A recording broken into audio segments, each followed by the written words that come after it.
Boa noite. Quem trouxe a sua Bíblia, diga amém. Abra no livro do Gênesis, capítulo 19. Nós vamos ler os versos de número 17. Amém? Vou pedir para ajustar, não, porque hoje para mim tá bom aqui.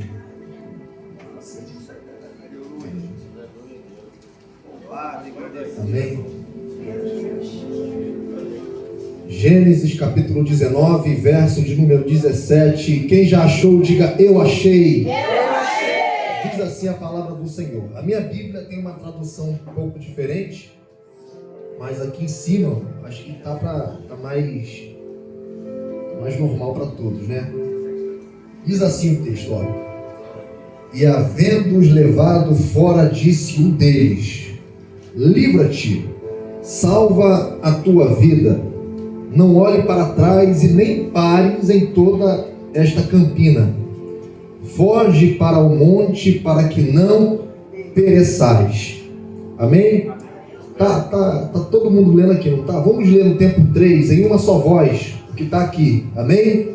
1, 2, 3. E aconteceu que, tirando-os fora, disse: escapa-te por tua vida, não olhes para trás de ti. E não pares em toda esta campina, escapa lá para o monte, para que não pereças. Amém? Olhe para o irmão do lado e pergunta: trouxe glória ou deixou em casa?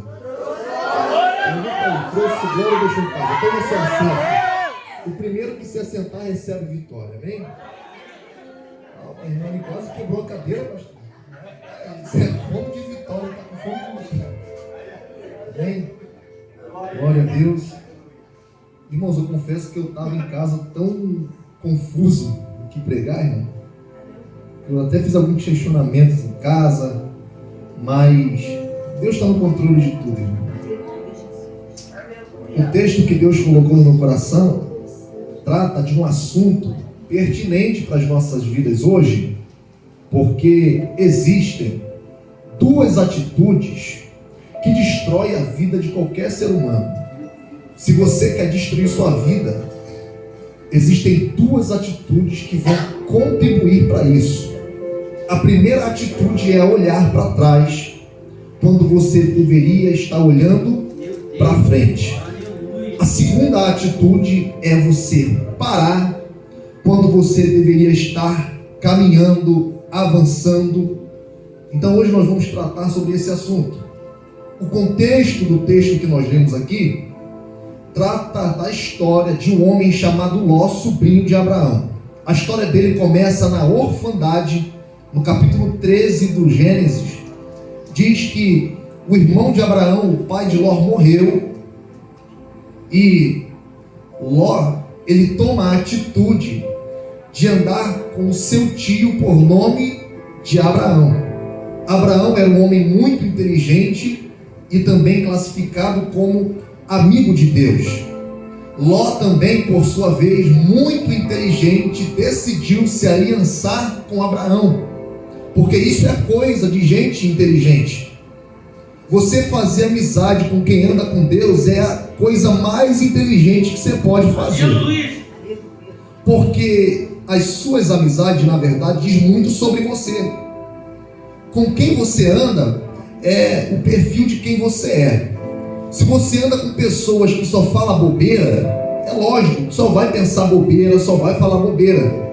Se você anda com quem só fala de novela, é porque essa pessoa fala muito o que você gosta de ouvir. Você está andando com ela, ela fala de novela, essa conversa te agrada, você vai continuar andando com a pessoa. Se você fala de seriado, Netflix, futebol, seja lá o assunto que você gosta de falar, vão ter pessoas em volta de você que gostam de falar das mesmas coisas. Então as suas amizades dizem muito sobre você. Mas se você anda com quem fala em língua, sapateia, prega, canta, gosta de culto, gosta de consagração, gosta de escola dominical, você vai querer também fazer as mesmas coisas. Por quê? A sua amizade diz muito sobre você. Tem um ditado que diz: se você anda com 5 advogados, você é o 6º. Se você anda com 5 médicos, você é o 6º. Se você anda com 5 bobões, você é o 6º também. As suas amizades diz muito sobre você. Ló, ele decidiu andar com Abraão. Abraão era um homem muito inteligente, amigo de Deus. Quem anda com Deus, irmão? Ele não aceita essa palavra de quem anda com Deus só sofre, chora, só passa perrengue. Eu não aceito isso, irmão. Eu não aceito isso. Já fazem alguns anos que eu ando com Deus. E eu passei sim por vários momentos de turbulência, dificuldade na minha vida, mas passou, irmão. Eu sou um homem próspero hoje. Eu como bem, eu vivo bem, irmão. Porque vento com Deus é um período, deserto não é para toda a vida. Se você diz que está andando com Deus, mas só vive metido em vento, só vive metido em prova, o problema não é Deus, é você. É hora de rever os seus conceitos para saber o que está acontecendo. Abraão começa a andar com Deus e olha só, começou a prosperar, ganhar dinheiro, ficar rico. Começou a se dar bem na vida. E Ló, que está andando com Abraão, também começou a ficar bem de vida. Começou a prosperar, ganhar dinheiro também. E eles começam a ganhar tanto dinheiro que diz o texto que os trabalhadores deles começaram a ter problemas entre si. Não Ló e Abraão, os trabalhadores, quem estava embaixo. Não é quem está em cima, não são os líderes, não, quem está embaixo. Porque quem ganha dinheiro, quem tem vida com Deus, não tem tempo para discutir coisa pequena não, irmão. Eles começam a ter problema aí embaixo, os pastores. O cupim da minha vaca, o leite da minha vaca, o meu boi está criando mais que a minha vaca está criando mais que a tua. Começaram a ter problemas, os de baixo. Abraão e Ló, eles ajuntam entre si.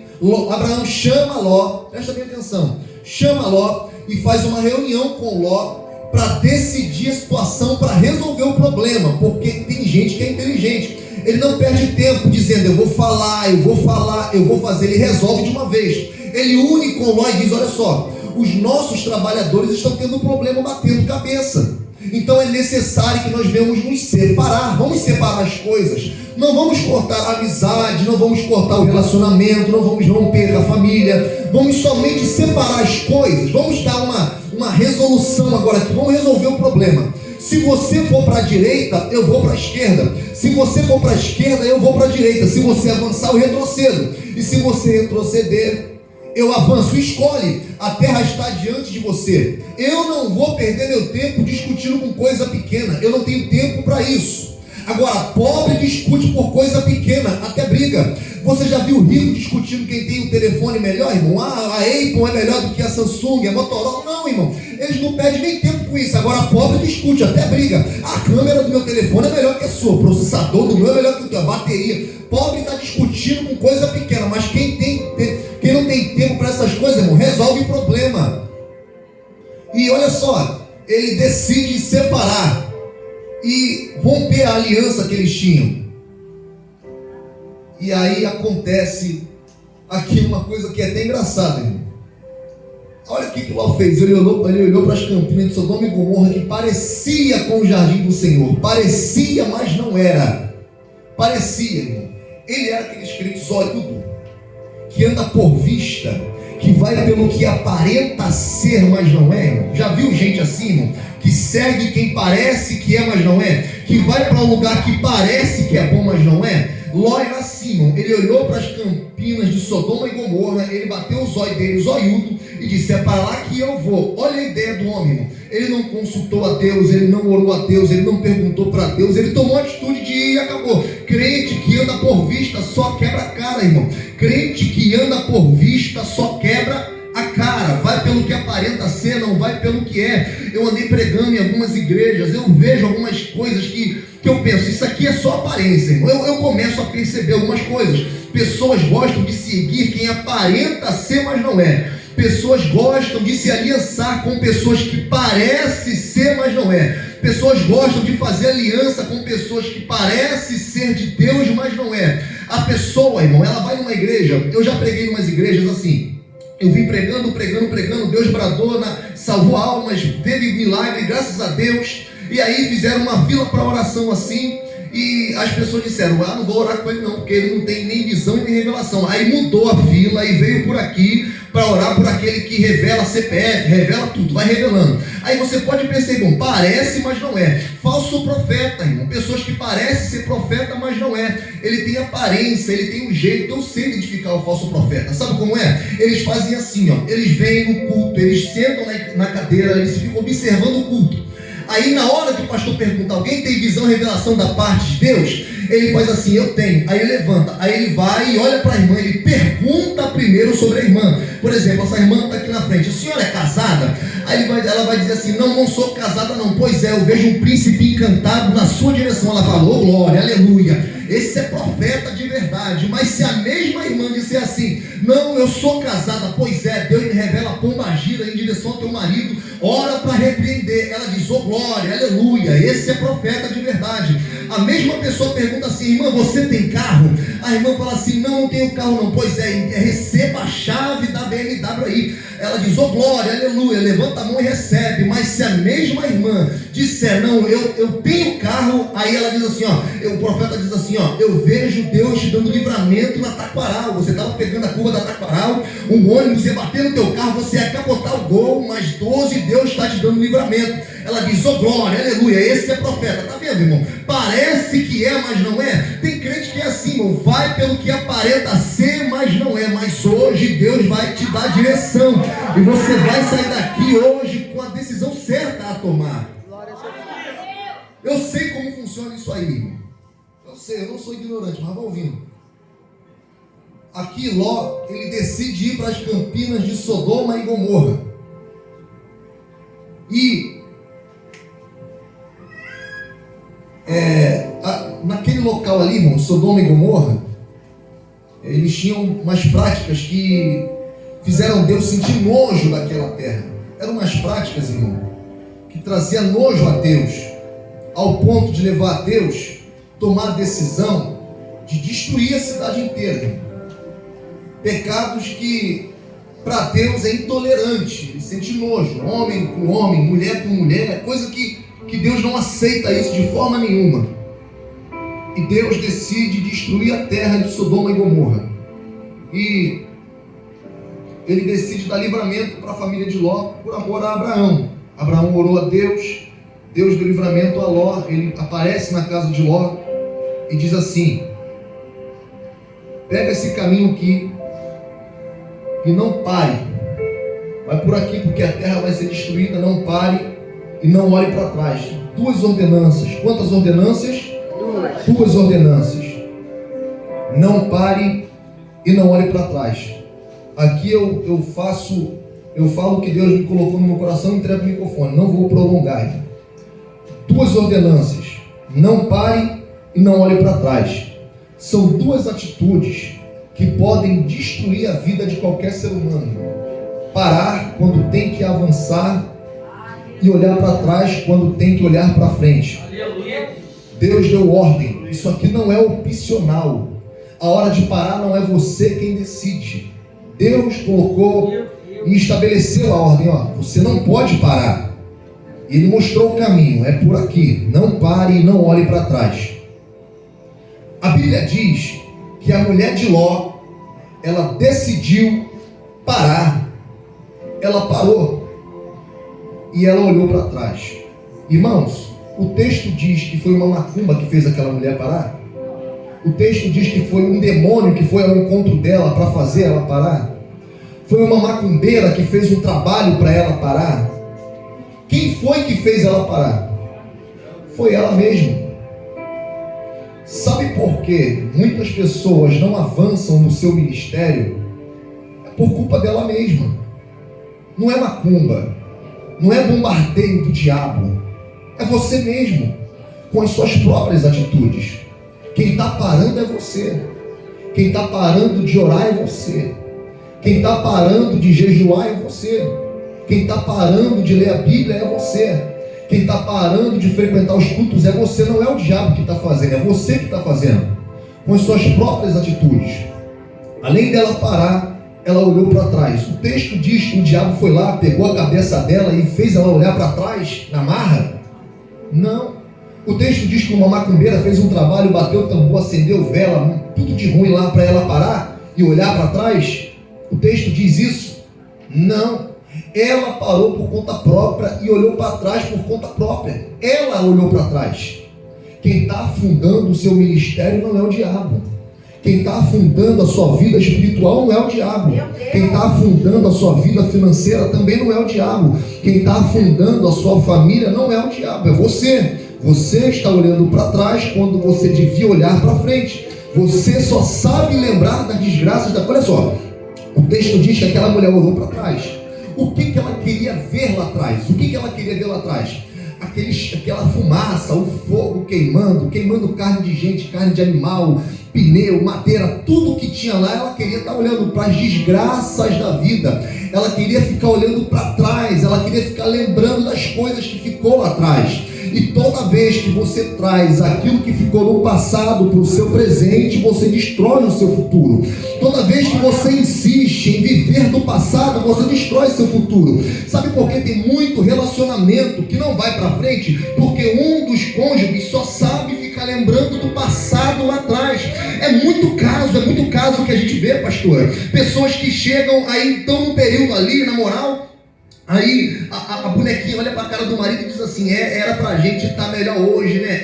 Era pra gente estar melhor. Sabe por que a gente não está melhor? Por quê? Porque você lembra 5 anos lá atrás aquilo que você falou pra mim. O cara fala: não lembro não, cara.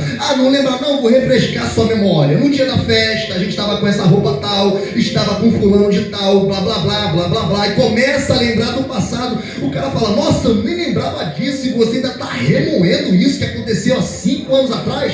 Sabe o que essa mulher está fazendo? Ela está destruindo a própria família. A mulher de Ló, ela olhou para trás e perdeu a vida. Toda vez que você insiste em viver do seu passado, você mata o seu futuro. Toda vez que você insiste em viver das desgraças do passado, você destrói o seu presente, você destrói o seu futuro. Nós não fomos chamados para viver do passado. O que passou, passou, irmão. Aquele homem profano que você foi mesmo, irmão. Ninguém vai mudar isso. Aquela mulher sem vergonha, mau caráter, mentirosa, profana que você foi mesmo, irmão. E ninguém vai mudar isso. E o que nós temos que fazer? Esquece aquilo que ficou para trás, irmão. O sacrifício de Cristo foi para te dar uma nova história. Se fosse para você viver do passado, Deus não teria colocado 2 olhos aqui na frente. Por quê? Porque se Deus quisesse que você ficasse olhando para trás, diácono, ele não teria colocado olhos aqui. Ele teria colocado olhos aqui. Ele não teria nenhuma dificuldade nisso, em colocar olhos aqui, mas ele não colocou. Ele colocou 2 olhos aqui, são frontais. Isso significa que nós fomos chamados para olhar para frente. Aleluia. Glória a Deus. Aquela mulher se matou. Ela se matou. Ela destruiu a própria casa, destruiu a própria família. Isso aperta tanto meu coração, irmão. Porque o diabo não tem poder, irmão, para destruir um homem sem a permissão de Deus, sem a permissão dele próprio. Se ele permitiu, a culpa é dele. Mas no texto em que nós lemos aqui, ela sozinha fez aquilo. Sozinha, diabo. Ela parou por conta própria e olhou para trás por conta própria. Irmãos, o diabo, ele é profissional em jogar o teu passado na tua cara. Ele sabe fazer isso e faz muito bem. Ele sabe dizer palavras que tiram um pouco o seu equilíbrio. Ele sabe falar palavras que mexem um pouco com a sua estrutura. Ele joga o seu passado na sua cara. Ele vai minando a sua paz, a sua mente, com coisas que você fez no passado. Mas nós não fomos chamados para olhar para o passado, nem viver do passado. O extraordinário de Deus está logo aí adiante de você. Enquanto você insistir em viver do passado, você não vai alcançar as bênçãos de Deus que estão preparadas no seu futuro. Enquanto você viver lembrando do passado. E olha aqui, tem pessoas, irmão, que falam comigo: pô, antigamente eu era uma tocha na mão de Deus. Antigamente, quando eu orava, os demônios manifestavam. Quando eu orava, o paralítico levantava da cadeira. Quando eu orava, a pessoa cuspia o câncer. Quando eu pregava, o céu descia. Quando eu pregava, as almas vinham diante do altar, tudo acontecia. Hoje eu estou fraquinho, irmão. A pessoa só vive lembrando do que ela era, mas não consegue enxergar o que ela vai ser. É por isso que muitas pessoas, irmão, não evoluem na presença de Deus. Muitas pessoas não alcançam bênçãos na presença de Deus. Muitas pessoas não estouram, não rompem os bens celestiais na presença de Deus, porque só vive do passado. Aleluia. O que me chama a atenção nesse texto aqui é aquela mulher, ela parou para olhar para trás, porque também não só queria olhar para as desgraças da vida, mas ela parou porque ela tinha um sentimento ainda pelo que ela conquistou lá em Sodoma e Gomorra. O texto diz que Ló era rico, ele tinha dinheiro. Então ela tinha um sentimento de amor pelo que ela possuía. Ela tinha um carinho, um apego pelo que ela possuía. E ela olhou para trás, irmão. Aquele olhar como quem diz assim, era meu, eu tinha. Agora Deus está atacando fogo em tudo. Poxa, e agora? Vou ficar sem nada. Foi todo o meu trabalho por água abaixo. Tudo que eu construí ficou. Tudo que eu comprei, Deus está destruindo. A recompensa do meu trabalho. Tem pessoas que se apegam à recompensa. O que Deus tinha preparado para eles era livramento de morte. Era livramento de morte. Mas ela estava preocupada com os bens materiais. Ela não queria nem saber se ia morrer. Ela não queria nem saber se ela ia perder a vida, se Deus ia mandar fogo com ela no meio. Ela queria se manter conectada com os bens dela. Pessoas que ficam presos a recompensas dessa vida e se esquecem que a maior recompensa é lá no céu. Aleluia, Jesus. Se você não conseguir comprar uma casa aqui, tem casa para você no céu. Se você não alcançar a cura aqui, tem cura para você quando você for levado ao céu. Se você não consegue comprar um carro aqui, tem carruagem de fogo para você andar lá no céu. Só que as pessoas estão apegadas aqui, elas querem as recompensas dessa vida. Aí para, porque quer viver das recompensas. E fica lembrando do que tinha, do que possuía. A recompensa, e ela está no céu, irmão. A maior recompensa que nós podemos receber é de Deus. É o que tem por trás dessa vida. Eu sempre digo isso nas minhas pregações, irmão. Não adianta eu viver 30, 40 anos bem aqui na terra e passar a eternidade no inferno. Eu sempre prego isso. Se tu entrar nas minhas redes sociais, tu vai ver as minhas pregações, a maioria delas fala a mesma coisa. Não adianta viver 30, 40, 50 anos do bom e do melhor aqui na terra e passar a eternidade no inferno. Nós precisamos ter o nosso coração voltados a Deus. Aleluia. Não podemos perder a nossa vida, a nossa salvação, na esperança de receber recompensa. Não podemos parar por causa das recompensas daqui. Eu vou parar porque eu não estou recebendo nada de Deus. Eu vou parar porque eu oro pedindo e Deus não me dá. Eu vou parar porque eu oro e Deus não me dá. E Deus não me entrega, Deus não me dá. Se Ele não quiser dar, Ele não vai dar mesmo, irmão. Nem todo mundo vai alcançar grandes lugares, altas cadeiras. Nem todo mundo vai alcançar um patamar elevado. Nem todo mundo vai tirar onda, não, irmão. Tem pessoas que Deus vai manter do mesmo jeito, não passando fome, mas vai manter ali na vida humilde e simples. Mas o maior que Deus tem para nos entregar está no céu. Aleluia. E muitas pessoas estão parando na caminhada porque não recebem bênçãos materiais de Deus. Muitas pessoas estão parando em sua caminhada porque não recebem bênção material de Deus. Presta bem atenção nesse detalhe. Muitas pessoas apegadas aos bens materiais, achando que tem que possuir, que tem que ter. Eu estou pregando a mensagem espiritual, tá, irmão? Não estou dizendo que você não tem que trabalhar para se sustentar e comprar suas coisas, não. Eu estou dizendo que Deus tem sim poder para dar algumas coisas para alguém e muitas das vezes Ele não dá e fica por isso mesmo. Aí a pessoa vive uma vida com Deus frustrada porque não entendeu o propósito do Evangelho. O propósito do Evangelho nunca foi dar carro para ninguém, irmão. Jesus não morreu na cruz para fazer você andar de BMW. Jesus não morreu na cruz para fazer você andar de Mercedes, de moto. Jesus morreu na cruz para te fazer morar no céu. Se Ele quiser te abençoar, Ele te abençoa. Mas a recompensa está com Deus, lá no céu. Essa mulher estava apegada, ela se sentiu magoada com isso, ela olhou para trás, ela estava com o coração preso a isso. Ela olhou para trás.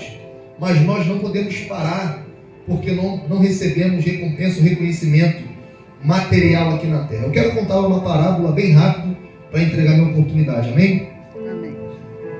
Vamos contar a parábola, irmão. Irmãos, Aleluia. você vai entender essa questão agora. Glória a Deus. Sobre você não pode parar. Independente das coisas que você possui, do reconhecimento terreno, humano, de Deus, a Bíblia é clara, ela nos dá uma ordem. Você não pode parar e você não pode olhar para trás. Pregador, quando é que eu vou parar? Quando você chegar no céu. Não chegou no céu, então você não pode parar. Você vai continuar regendo as irmãs, você vai continuar regendo os jovens, vai continuar regendo as crianças, vai continuar cantando no grupo dos adolescentes, no grupo das irmãs. A ordem você não pode parar, você vai continuar pastoreando firme e forte, porque a ordem é não pare. Embora pessoas não reconheçam o seu esforço, embora pessoas não reconheçam o seu esforço, embora você não receba recompensa pelo que você está fazendo aqui na terra, um dia Deus lhe recompensará no céu. Aleluia. Eu não sou santarrão, irmão, mas eu sou uma pessoa muito espiritual, irmão, nas coisas assim. Eu gosto muito de visar primeiro as coisas espirituais. Eu aprendi que se eu estiver bem com Deus, eu estou bem com o resto do mundo, irmão. Eu não procuro estar bem com amigo, com ninguém. Primeiramente, eu procuro estar bem com Deus. Se eu estiver bem com Deus, eu estou bem com o resto do mundo, irmão. Eu procuro andar na presença de Deus, seguir a palavra de Deus. Eu não fico esfolheando a Bíblia, procurando aquilo que me conforta. Eu quero aquilo que me confronta, para me aproximar de Deus mesmo. Eu não estou aqui brincando de ser crente. Eu decidi ser crente de verdade. Se eu entrei para o Evangelho é para mudança radical, não é para me manter do jeito que eu estava lá fora. Eu procuro andar na presença de Deus. Então eu não fico frustrado, irmão. Se alguém não dá tapinha nas minhas costas, se alguém me bloqueia no celular, eu não fico frustrado. Se alguém não reconhece os meus trabalhos, eu tenho certeza que tem um Deus no céu que vela pela minha vida. Eu tenho certeza que eu tenho um Deus no céu que cuida de mim, cuida da minha família, cuida da minha alma. Ele sana a minha sede, Ele mata a minha fome. É somente a Ele, irmão, que eu devo toda a minha adoração, toda a minha preocupação a Ele, irmão. E eu não vou parar, irmão. Sabe por que eu estou falando que eu não vou parar? Porque hoje eu pensei em parar, irmão. Eu estou dizendo aqui, eu não vou parar, mas hoje eu pensei em parar. Minha esposa está ali de prova. Ela é o meu para-raio. A Sônia diz que é meu para-raio, mas meu para-raio é ali. No trabalho, é só Jesus na minha vida. É para-raio mesmo. Para-raio, você não sabe de nada. Aquela lá atrás, irmão, escuta cada coisa. Às vezes eu vivo na tua casa, amigo. Tão angustiado comigo mesmo, irmão. E eu tenho que manter uma vida de oração ativa, frequente.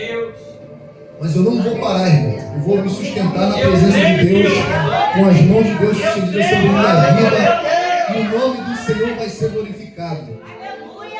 Eu não ando preocupado com as recompensas dessa vida. Eu sei que Deus me abençoou com algumas coisas, mas Ele sabe que eu não tenho amor a nada disso, irmão. Eu não tenho amor a nada. Se Ele me disser, pega a chave da sua casa e entrega para alguém, eu não preciso nem conhecer a pessoa. Eu pego e entrego na hora. Se Ele falar entrega, eu entrego. Se Ele falar, pega a chave do carro, dá para alguém, eu vou dar na hora, irmão. Eu não quero saber. Eu não tenho amor a coisas materiais. Eu não me apego a recompensas nessa vida. A Bíblia diz que aquele que milita legitimamente receberá galardão legitimamente. Aquele que milita não se embaraça com o negócio dessa vida a fim de agradar aquele que o alistou para a guerra. Ou seja, quanto mais eu me preocupo com as coisas dessa vida, menos eu me preocupo com as coisas de Deus. Quanto mais eu me preocupo com as coisas aqui, quanto mais eu me preocupo com a aprovação dos homens, menos eu me preocupo com a aprovação de Deus. Então eu procuro andar diante da palavra de Deus como ela é, irmão. Eu não entro aqui para fazer o que eu quero, é o que a Bíblia me manda fazer. Eu estou preocupado com a aprovação de Deus, não com as dos homens. Eu tenho uma liderança, eu tenho que estar de acordo com a minha liderança. Mas antes de fazer parte de uma igreja, eu faço parte de um reino. Antes de fazer parte de uma congregação, eu faço parte do reino espiritual. Tem que ter compromisso com a palavra de Deus. E a minha preocupação, o meu coração, o meu esforço, a minha mente está voltada para agradar a Deus. Eu não mudo o meu discurso. Eu não tento me adequar a ninguém. Eu estou dentro da palavra. O que isso tem a ver com a palavra? Irmãos, aquela mulher, ela estava com o seu coração apegado às coisas dessa vida, à aprovação dessa vida, às conquistas dessa vida. E ela perdeu a própria vida por isso. Mateus 16, 26 fala sobre isso. Aleluia, Jesus. Quem perder a sua vida por amor de mim, achá-la-á. Aquela mulher, ela não perdeu a vida por amor de Deus, perdeu a vida por amor às coisas dessa vida. E perdeu tudo. Glória a Jesus. Não podemos esperar recompensa aqui na terra. Devemos esperar recompensa em Deus. A parábola é a seguinte: eu li o e-mail, eu escutei uma história e li o e-mail dela. E esse e-mail fala sobre um casal de missionários. Presta bem atenção. Um casal de missionários. Um rapaz conheceu uma moça na igreja, gostou dela, oraram, decidiram se casar. O rapaz olhou para a moça e disse assim: olha, eu tenho dinheiro para comprar as alianças do casamento, mas eu não queria comprar as alianças do casamento. Eu queria comprar uma viagem para a gente ir fazer missões na África ou na Ásia, um desses dois. Ela disse: tudo bem. Casaram, compraram as passagens e o pessoal da igreja ficaram tão contentes com aquela atitude, prepararam tudo e enviaram eles com toda a felicidade. Eles vão, chega no campo missionário, a história diz que eles começam a ganhar pessoas. Milagres e milagres e milagres acontecem naquelas aldeias de pagãos, e o evangelho é propagado ali, e eles fundam igrejas ali. Tem uma parte da história de Glaucio que diz que eles tiveram alguns filhos, 3 filhos, sendo mais específico.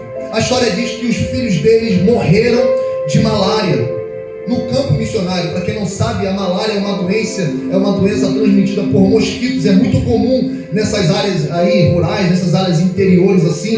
E eles enterraram 3 filhos por causa dessa doença.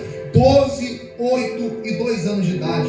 Eles enterraram 3 crianças, uma tristeza total, chorando e questionando a Deus: poxa Deus, estamos na obra missionária, trabalhando no teu reino, fundando igrejas, ganhando almas para o Senhor, e agora o Senhor nos presenteia com o enterro dos 3 filhos que nós temos.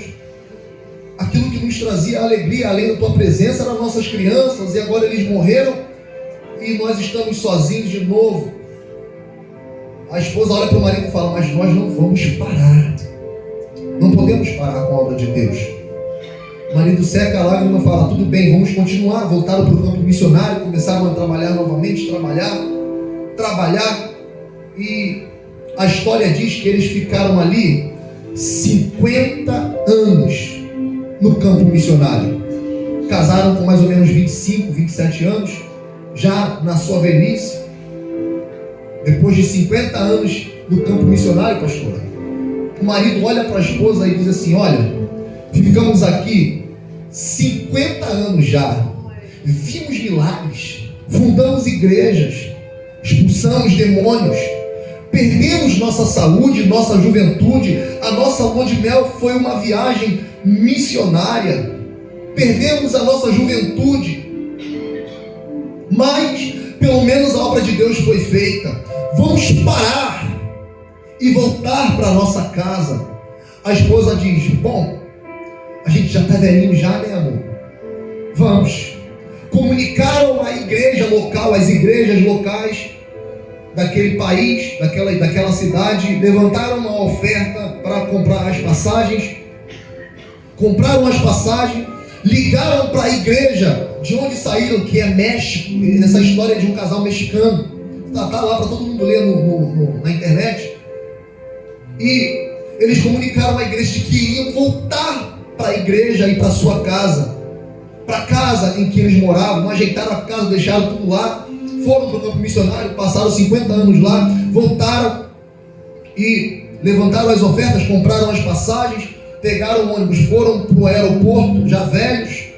E quando chegaram no aeroporto do país onde eles saíram, onde eles moravam antigamente, a primeira frustração começou ali, quando eles chegaram no aeroporto e não tinha ninguém para receber eles, não tinha nenhum crente para parabenizá-los pela obra missionária que fizeram fora, porque gastaram a vida na obra missionária, e não tinha ninguém ali para parabenizá-los, para abraçá-los, para recebê-los. A frustração começou ali, na esperança de receber reconhecimento pelo grande trabalho que fez no campo missionário. Quando chegaram no aeroporto, não tinha ninguém, e o marido olha para a esposa, já abaixa a cabeça, ela não entende muito bem, mas ele já vai para casa triste. Pegou uma condução até a sua casa. Chegaram em casa, abriram uma porta de madeira, a casa cheia de poeira, os cupim tomaram conta de tudo, os móveis de madeira, quase tudo destruído, poeira para tudo que é lado.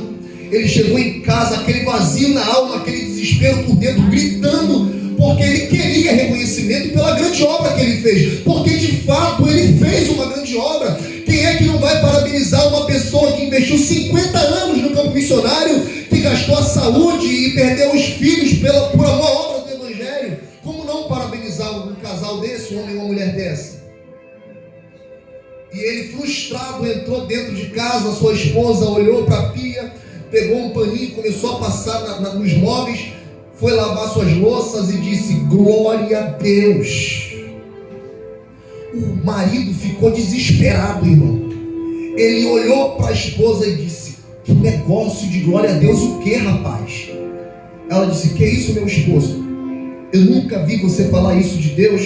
Por que você está falando assim? Ele: você não está vendo, não? Aí ela disse: o quê? Ele: você não percebeu? Nós saímos de casa com 25 anos de idade, passamos 50 anos no campo missionário, gastamos nossa saúde, gastamos a nossa juventude, perdemos os nossos filhos, e você ainda glorifica a Deus. Ela: claro, pô, o tanto de milagre que nós vimos. Ele: não, isso não é justo. Por quê? Porque é isso que Deus dá para os servos dele. Após passar 50 anos no campo missionário e voltar para casa, nenhuma recepção teve. Ela disse: calma, amor, Deus está no controle de tudo. Ele disse: não quero mais saber de Deus, não. Ela: e agora? Eu vou sair. Ela: vai com Deus. Ele ironicamente olhou para a cara da esposa e disse: falando em Deus, pergunta aí para o seu Deus se é isso que ele dá para os filhos dele. Após passar 50 anos no campo missionário e voltar para casa, nenhuma recepção teve. Ela disse: amém, vou perguntar. Ele saiu de casa, bateu a porta, saiu, rodou, andou. À noite, voltou para casa. Quando ele abriu a porta de casa, ela olhou para ele e disse: glória a Deus. Falando em Deus, você perguntou para o teu Deus se é isso que a gente ganha após passar 50 anos no campo missionário? Ela disse: perguntei. E ele te respondeu? Claro, amor, ele não sempre respondeu a gente. Por que é que ele não responderia agora? E o que foi que ele disse? Ele disse que nós ainda não chegamos em casa. Meu Deus!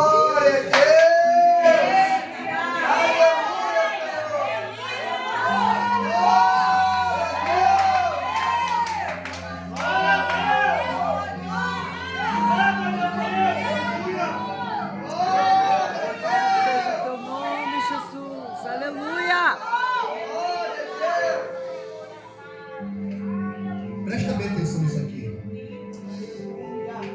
Aquele homem, ele queria reconhecimento aqui na terra. Qual o problema disso? Nenhum. Nós temos o direito de parabéns pelo seu trabalho, mas nem isso ele recebeu. Ele gastou a vida inteira na obra missionária. E o coração dele estava voltado aos parabéns. Você é o cara. Ó, que obra linda que você fez, cara. Parabéns. Não é assim que muitos aqui se sentem. Não é assim? Você trabalha, você faz e alguém ainda diz: não tá bom, eu não gostei, não estou de acordo. E você fica frustrado, fica irritado, fica irritada, olha para Deus, questiona. Eu fiz isso hoje, irmão. Eu fiz isso ontem também. Eu não sou hipócrita não, irmão. Porque o meu lado homem, a minha carne ainda não se converteu, irmão. O meu espírito se converteu, mas a minha carne não, irmão. A minha carne não se converteu, o meu espírito sim. A minha carne tem que bater nela todo dia. Eu tenho autoridade sobre os demônios, pelo nome de Jesus, mas não tenho autoridade sobre minha carne, não. Se alguém cair endemoniado aqui agora, eu coloco a mão, o pastor coloca a mão. O pastor nem precisa colocar a mão, tem autoridade, né? Daqui mesmo ele fala: sai, o demônio vai sair. Eu te expulso, o demônio sai. Agora, repreende tua carne aí, vê se ela vai sair. Fala assim: carne, eu te repreendo, sai daqui em nome de Jesus. Tua carne vai sair? A sua carne vai continuar aí, vai continuar pecando, vai continuar pedindo para cometer. A nossa carne não se liberta. E a minha carne pede reconhecimento. O meu eu pede aplausos. O meu eu pede reconhecimento. Esse homem aqui, ele estava querendo, ele estava precisando de reconhecimento. Só que Deus é impressionante, irmão. Ele deixou claro: a sua recompensa não vem de homens. A sua recompensa pelo seu trabalho vem de Deus. Glória a Deus. O que você está fazendo hoje na obra de Deus, fique sabendo, haverá recompensa. Nenhum sacrifício é vão na presença de Deus.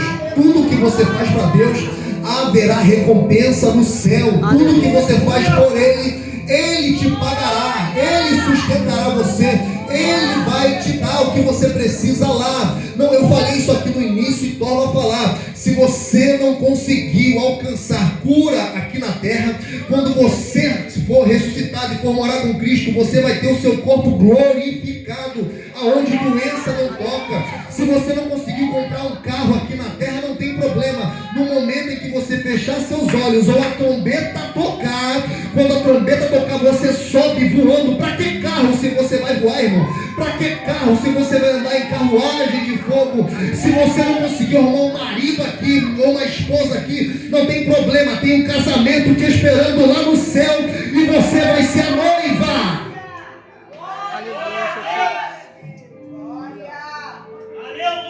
Porque a nossa recompensa está em Deus. Nós precisamos nos atentar à nossa recompensa em Deus. Eu me espelho em Ló. Eu, não pelo que ele fez, né, de escolher Sodoma e Gomorra como moradia, mas de não desistir, irmão, porque aquela situação ali era complicada, irmão. Era complicada, mas com Deus é assim mesmo, irmão. O mundo te leva para o reconhecimento, os status, as coisas estão aí, irmão, para todo mundo ver. Você quer receber reconhecimento, você quer receber aplausos, parabéns, muito bom, bom serviço, bom trabalho, e tome isso aqui, tome isso aqui. Você quer isso, você quer as coisas carnais, você quer. Só que para andar com Deus é assim: aquele que quiser vir após mim, nega-se a si mesmo. Nega tudo que você sabe, tudo que você almeja, tudo que você pensa. Você não é mais você. Você não vive mais por você. Agora é com Deus. Quem te alimenta agora é Deus. Quem te veste agora é Deus. Quem te sustenta agora é Deus. Quem te guarda agora é Deus. E quem te salva também é Deus. É tudo por Ele, tudo para Ele e por Ele. Aleluia. Glória a Jesus. É assim que funciona na presença de Deus. Então essa é a palavra que Deus colocou no meu coração. Não podemos parar e nem olhar para trás. Não podemos parar. Eu fui centralizado na mulher de Ló. Tem até um versículo, né? Lembrai-vos da mulher de Ló. Tem até um versículo, porque é o exemplo que nós precisamos seguir. Melhor dizendo, não seguir. Lembre-se dela como exemplo a não ser seguido. Não fique com seu coração implantado nas coisas dessa vida. Não fique esperando dos homens só aquilo que só Deus pode te dar. Não fique esperando felicidade de pessoas. Espere de Deus. Não fique esperando o reconhecimento dos homens. Receba o reconhecimento de Deus. Não espere aplausos dos homens. Deixe que os anjos aplaudem você lá em cima. Quando você fazer a obra de Deus, quando você voltar a sua vida para Deus, deixe que a festa no céu aconteça por você lá em cima. Não se apegue a nada aqui. Não se detenha a nada aqui. Não espere nada daqui. E nem de ninguém. Somente de Deus. Porque Deus não erra nos seus cálculos. Quem já ouviu dizer isso aqui, irmão? Eu sempre digo isso. Deus não erra nos seus cálculos. Deixa tudo na mão de Deus, que Ele tem melhor para você. Amém? Agradeça.